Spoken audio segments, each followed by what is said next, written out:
صل على محمد وآل محمد. وآل الطيبين الطاهرين المعصومين.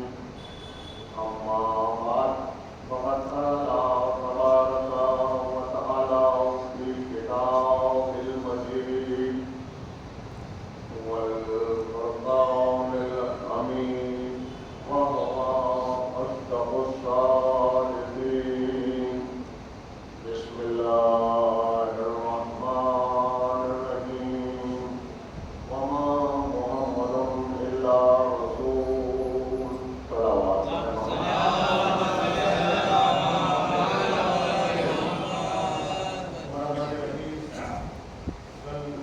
میں نے آپ کے سامنے جس آیت کریمہ کی تلاوت کا سبق حاصل کیا تھا اسی کو آج پھر قرار دیا ہے.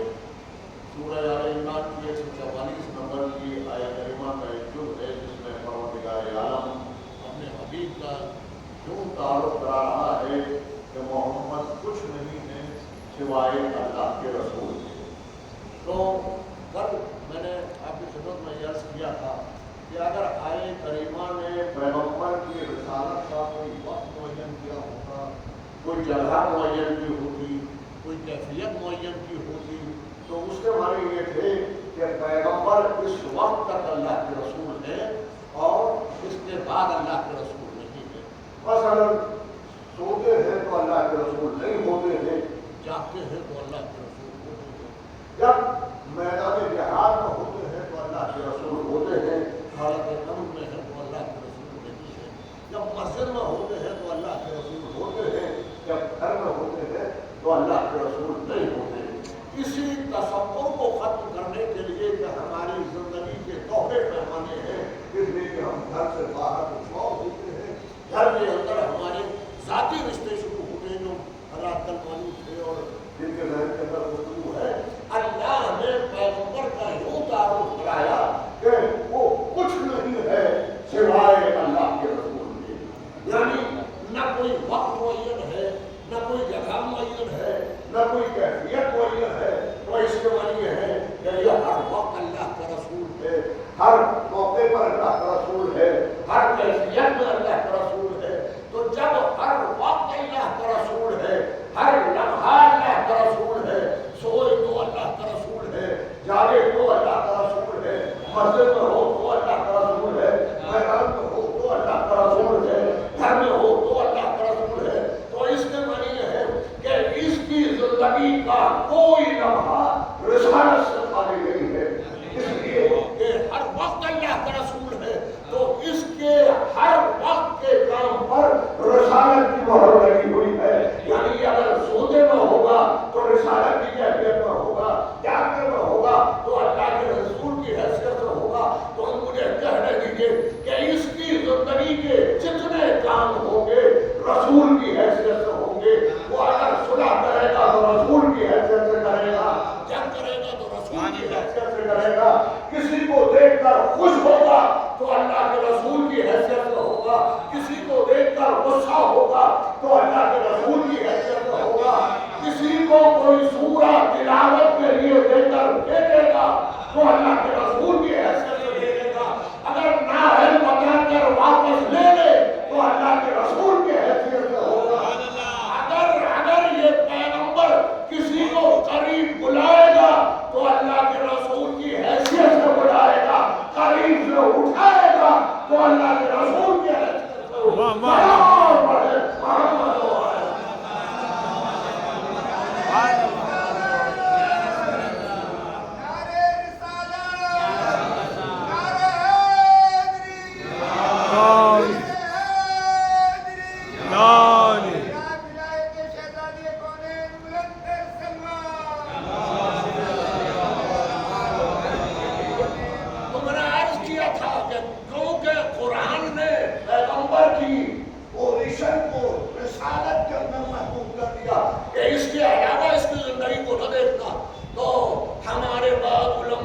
پریشانی محسوس ہوئی کہ اگر ہر جگہ پیغمبر کی حیثیت سے نظر آئیں گے تو غدیر نظر آئے گی، تو پیغمبر کی حیثیت سے نظر آئے گی. تو نتیجہ یہ ہوا کہ علماء نے اگر ہم ہر وقت اللہ کے رسول کی کیفیت سمجھیں گے تو سوال یہ ہے کہ فاطمہ نظر آئیں گی، حسن نظر آئیں گے، حسین نظر آئیں گے، عالم اسلام میں جنہیں ہم نے ساتھیوں پر کھڑا کیا ہے ان کے لیے کیا مقام بچے گا؟ لہذا علامہ شبلی نعمانی نے یہ نظریہ پیش کیا کہ وہ کبھی اللہ کے رسول ہوتے ہیں اور کبھی ذاتی رشتے کی حیثیت میں ہوتے ہیں، کبھی باپ کی حیثیت سے بولتے ہیں، کبھی اللہ کے رسول کی حیثیت سے بولتے ہیں، کچھ کام نانا کی حیثیت سے کرتے ہیں، کچھ نوازوں کی حیثیت سے کرتے ہیں۔ جیسے ہم پر بچوں کے لیے محبت کا ایک جذبہ طاری ہوتا ہے، ویسے ہی پیغمبر پر بھی طاری ہوتا تھا۔ تو ہر حدیث کو یہ سمجھنا کہ یہ بحیثیت پیغمبر کے کہی ہے یہ مناسب نہیں ہے۔ تو اب میں عالم اسلام کو توجہ دلانا چاہتا ہوں کہ پیغمبر کی ایک حدیث تمام عالم اسلام کے محدثین نے اپنی اپنی حدیث کی کتابوں میں رقم کی۔ یہ حدیث کون سی حدیث ہے؟ یہ حدیث وہ حدیث ہے کہ جسے تمام عالم اسلام نے لکھا۔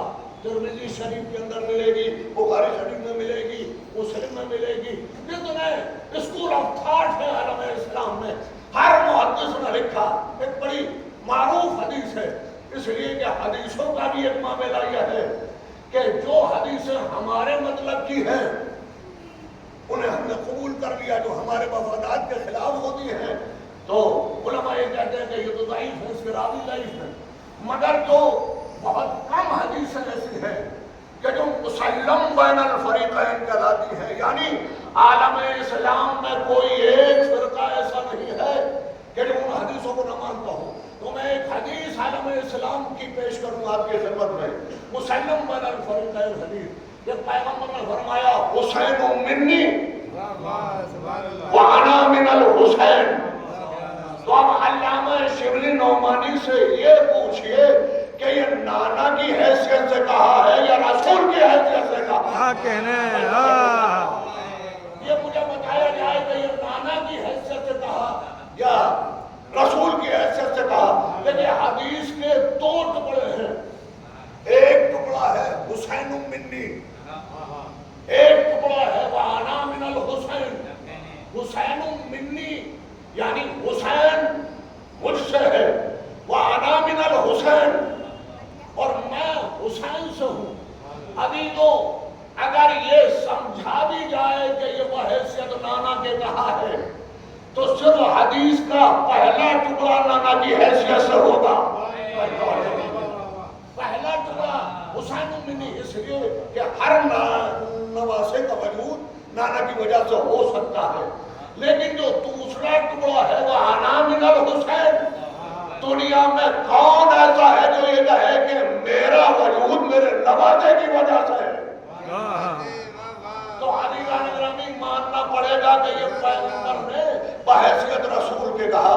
تو میں بتاؤں کہ جو بحیثیت رسول کے کہا، اس لیے کہ پیغمبر دنیا کو بتانا چاہتے تھے کہ 10 محرم 61 ہجری عصر عاشور سے پہلے حسین کا وجود میری وجہ سے ہے، اور عصر عاشور 61 ہجری سے لے کے صبح قیامت تک میری بقا حسین کی وجہ سے ہے۔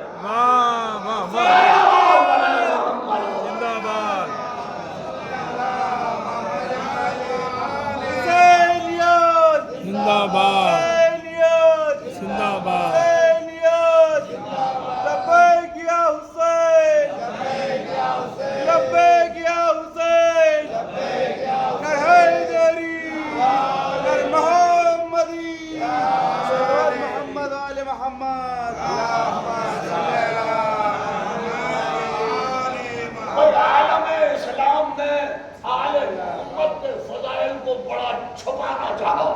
بڑا گرانا چاہا، آل محمد کے فضائل کو چھپانے کے لیے خزانوں کے منہ کھول دیے گئے۔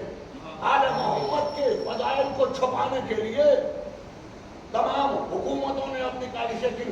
علامہ ابن ابی الحدید جو نہج البلاغہ کے شارح ہیں، انہوں نے ایک بات لکھی، کہا کہ میری عقل حیران ہوتی ہے جب میں یہ دیکھتا ہوں کہ اتنے بڑے بڑے حکمران، ایسی بڑی بڑی حکومتیں ہیں بنی امیہ کے حکمراں، بنی عباس کے حکمراں، کہ یہ حکمراں یہ قسم کھا کے تخت کے اوپر بیٹھتے تھے کہ علی کے نام لینے والوں کو باقی نہ رہنے دیں گے، علی کے فضائل کو باقی نہ رہنے دیں گے، علی کے چاہنے والوں کو باقی نہ رہنے دیں گے۔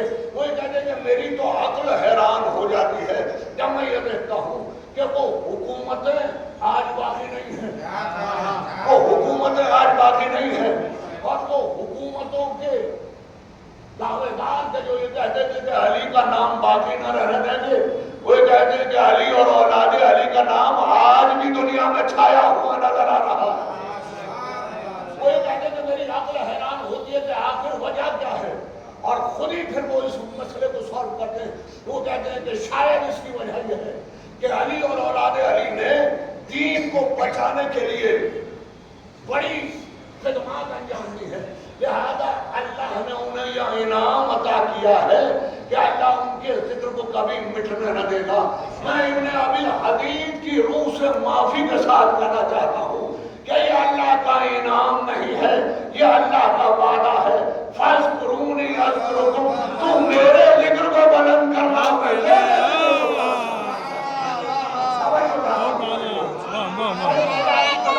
جب علی بندہ ہو کے اس کے ذکر کو بچا سکتا ہے تو کیا وہ خدا ہو کے علی کے ذکر کو نہیں بچا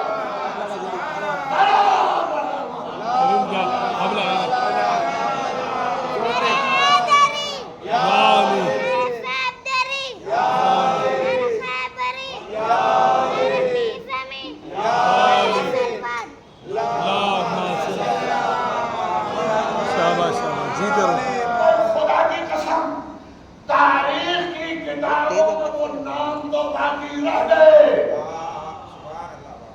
جو علی اور اولاد علی کا نام مٹانا چاہتے تھے، فضائل مٹانا چاہتے تھے۔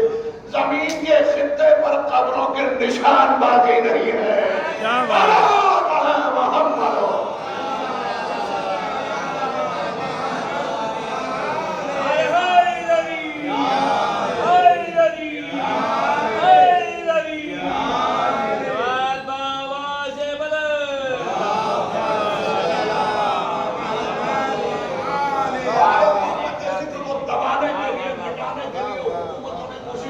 مگر میں آپ کی خدمت میں عرض کروں کہ حدیث قدسی میں عجب بات کہی گئی۔ حدیث قدسی میں ارشاد ہوتا ہے، ایک صلوات پڑھیں محمد و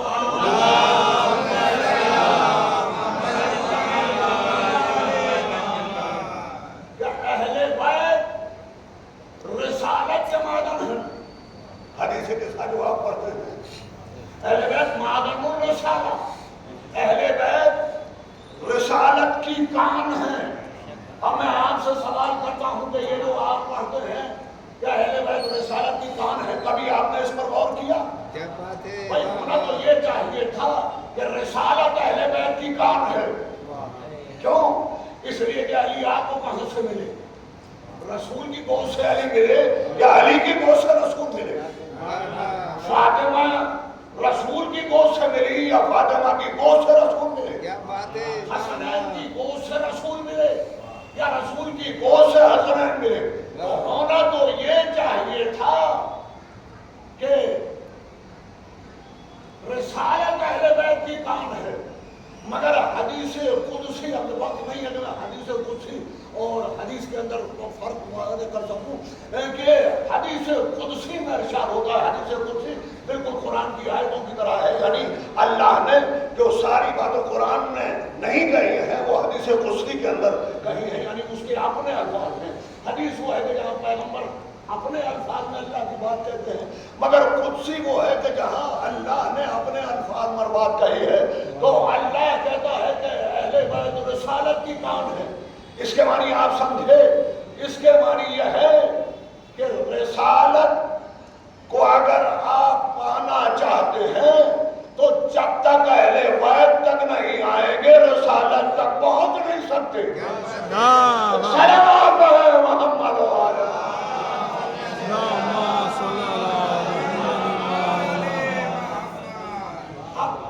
اب اس گفتگو کی روشنی میں سمجھیے، سیدہ کائنات سلام اللہ علیہا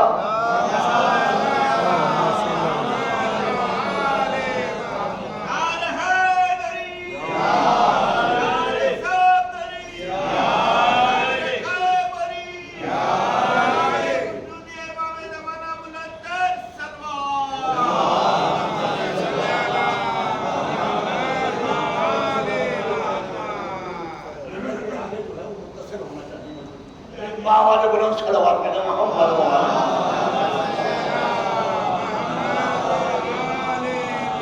ایک سے بہتر صلوات پڑھیں محمد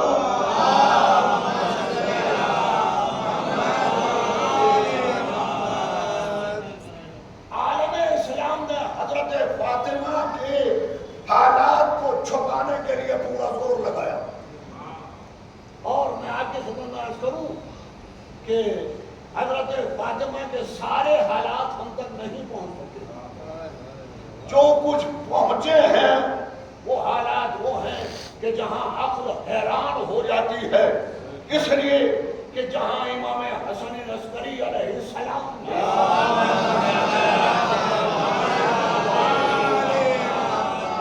گیارہواں امام فرماتے ہیں کہ نحنو حجت اللہ علی خلقہ کہ ہم اہل بیت ہم امام خلق خدا کے اوپر حجت ہیں اور ہمارے اوپر ہماری جدہ فاطمہ حجت ہے تو جو امامت کے اوپر حجت ہو اسے فاطمہ کہتے ہیں سلام ہے محمد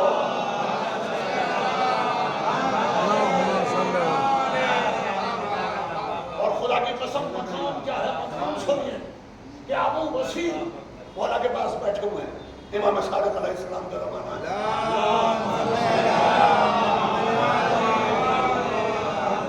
صادق علیہ محمد تشریف رکھتے ہیں نشست ہے چاہنے والے بیٹھے ہوئے ہیں کہ اچانک ان فرشتوں کے بارے میں گفتگو ہونے لگی ہے جو آپ کے کندھوں کے اوپر بیٹھے ہوئے ہیں بھائی عالم اسلام میں کسی کو اختلاف نہیں ہے کہ ہمارے داہنے کاندھے کے اوپر ایک فرشتہ معین ہے کہ جو ہمارے نیکیوں کو ہمارے اچھے اعمال کو لکھتا ہے اور ہمارے بائیں کندھے کے اوپر ایک فرشتہ معین ہے خدا نہ خاصہ جب ہم گناہ کی پوزیشن میں ہوتے ہیں تو یہ فرشتہ گناہ لکھتا ہے اچھا آپ ایک بات مجھے بتائیے امام کی محفل میں گفتگو چل رہی ہے مگر میں ایک سوال آپ سے کرتا ہوں مجھے یہ بتائیے کہ یہ نیکی کا فرشتہ نیکیاں لکھتا ہے مقام فاطمہ سمجھیے کہ یہ نیکی کا فرشتہ ہے نیکیاں لکھتا ہے یہ بدی کا فرشتہ ہے بدی لکھتا ہے اچھا جب میں کوئی نیکی کر رہا ہوں اچھا کام کر رہا ہوں تو ظاہر ہے کہ یہ فرشتہ لکھنے میں مصروف ہے اور یہ فرشتہ فارغ بیٹھا ہوا ہے اس لیے کہ ظاہر ہے کہ نیکی کے اندر مبتلا ہوں تو یہ تو فارغ بیٹھا ہوا ہے اچھا جب گناہ کر رہا ہوں تو یہ لکھ رہا ہے یہ فارغ بیٹھا ہوا ہے اب یہ پوزیشن ہے نا ایسی پوزیشن تو نہیں ہے کہ دونوں ایک ساتھ مصروف ہو جائیں تو امام علی مقام علیہ السلام کے صحابہ کے اندر انہی فرشتوں کے متعلق گفتگو چل رہی تھی ابو بصیر امام کے قریب بیٹھے ہوئے تھے امام نے کہا ابو بصیر یہ جو تم کہہ رہے ہو کہ یہ لکھتا ہے تو یہ فارغ بیٹھتا ہے یہ فارغ بیٹھتا ہے تو یہ لکھتا ہے کیا میں تمہیں ایک ایسی کیا بات ہے بات بتاؤں کہ یہ دونوں فرشتے اپنے عمل کے اندر مصروف ہو جائیں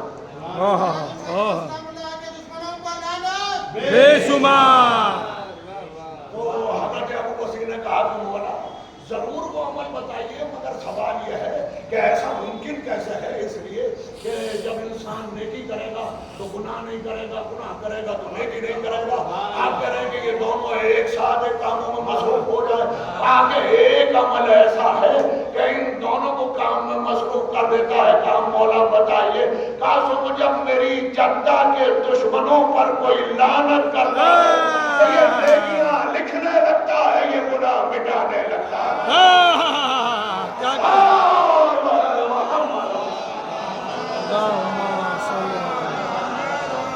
زندہ باد زندہ باد صحرا کے دشمنوں پر لانا بے شمار دشمنوں پر لانا بے شمار کے دشمنوں پر لانا بے شمار دشمنوں پر لانا بے شمار کے دشمنوں پر لانا بے شمار کے دشمنوں پر لانا بے شمار کے چوروں پر لانا بے شمار حیدری قدیری یا فاطمة الزهرا سلام الله علیہا صلوات. اللهم صل على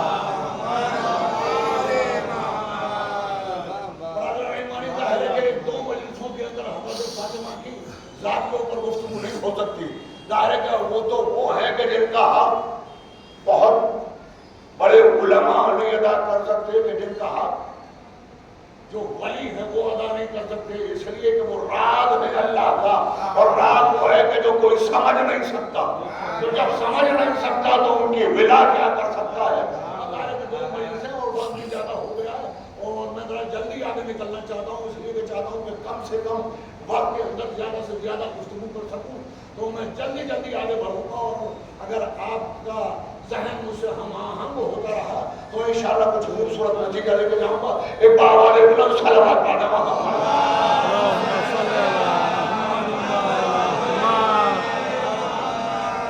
یہ کچھ خصوصیتیں اور کچھ کمالات اور کچھ فضائل ایسے ہیں کہ جو ایسے فضائل ہیں کہ جو نہ کسی نبی کو ملے, نہ کسی ولی کو ملے, نہ کسی اور شخصیت کو ملے.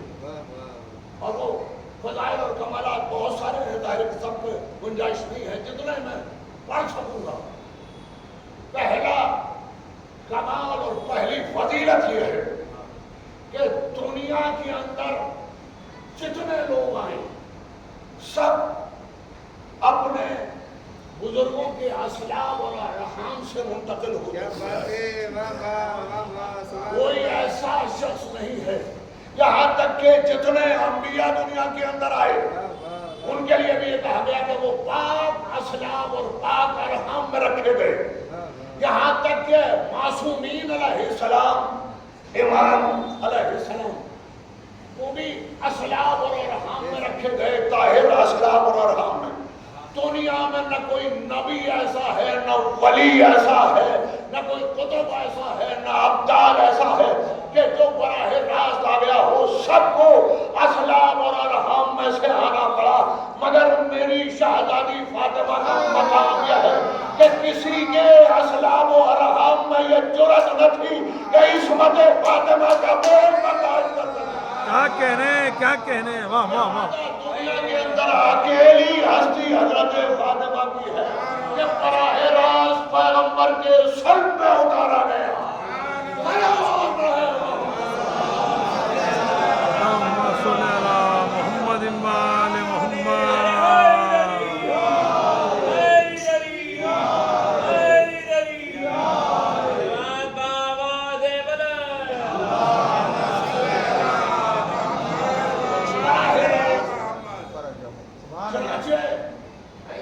جنت کا سیب تھا کہ جسے کھلانے کے لیے پیغمبر کو معراج پر بلایا گیا. بھائی دنیا یہ سمجھتی ہے کہ پیغمبر کو معراج ہو رہی ہے, سنو یہ فاطمہ ہے جو نبوت کو معراج کرا رہی ہے. کیا کہنے.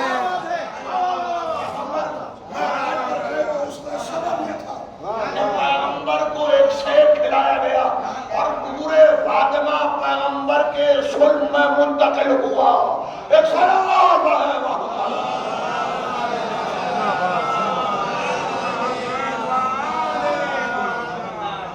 یہی وجہ ہے کہ حضرت فاطمہ جب بھی پیغمبر کے سامنے آتی تھی تو پیغمبر احترام میں کھڑے ہو جاتے تھے. بہت ساری وجوہات علماء نے بیان کی, ان میں سے ایک ہی ہے اس لیے کہ ان کا وجود براہ راست جنت کا وجود تھا. چنانچہ پیغمبر فرمایا کرتے تھے کہ جب مجھے جنت کی خوشبو سونگنے کی خواہش ہوتی ہے تو میں فاطمہ کے جسم کو سونگتا ہوں. کیا بات. تو پیغمبر کھڑے ہو جاتے تھے. اور ترمذی شریف کے اندر پڑھیے, بخاری شریف کے اندر پڑھیے کہ صرف کھڑے نہیں ہوتے تھے پیغمبر, بلکہ جب حضرت فاطمہ آتی تھی تو اپنے مقام سے بلند ہوتے تھے اور وہی کھڑے نہیں ہوتے تھے, چند قدم آگے چلتے تھے اور حضرت فاطمہ کا ہاتھ پکڑ کر لاتے تھے. اور جس مسند پر یہ عباس نقوی کی گفتگو نہیں ہے, میری گفتگو کے پیچھے عالم اسلام کی تمام کتابیں موجود ہیں. آپ پڑھتے دیکھیے جتنے مستند کتابیں ہیں